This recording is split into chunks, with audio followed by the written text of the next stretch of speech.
Il est minuit ici à Paris, vous êtes sur France 24. À la une de l'actualité ce soir, la Russie qui propose une deuxième séance de négociations directes avec Kiev.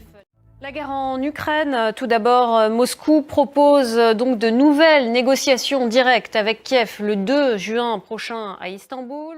Le président ukrainien Volodymyr Zelensky, lui, il était à Berlin ce mercredi et à l'occasion de cette visite, le chancelier allemand Friedrich Merz a annoncé que l'Allemagne allait aider Kiev à produire des missiles sans restriction de portée, à la fois dans son pays, mais aussi en Ukraine. Lucas de Villepin.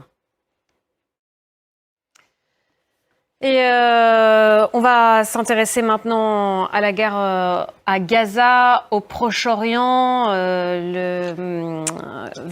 Benyamin Netanyahou a déclaré donc l'arrestation, la mort, je veux dire, de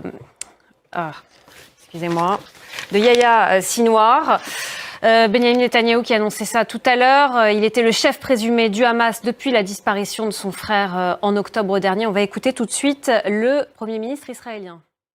Une déclaration alors que la guerre déclenchée par le Hamas est entrée ce mercredi dans son 600e jour. En parallèle, un haut responsable de l'ONU a jugé indigne le nouveau système d'aide mis en place par Israël dans le territoire palestinien. Déclaration après une distribution de nourriture mardi qui a viré au chaos dans le sud de l'enclave. Elle était faite par la Fondation humanitaire de Gaza, fondation opaque soutenue par Washington et Israël. Et puis enfin, l'actualité en France. Après 3 mois de procès, la Cour criminelle du Morbihan a rendu son verdict ce mercredi.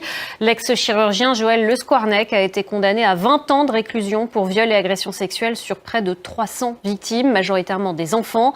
Il ne fera pas appel de sa condamnation, mais l'absence de rétention de sûreté déçoit les victimes. Alexandra Quarini.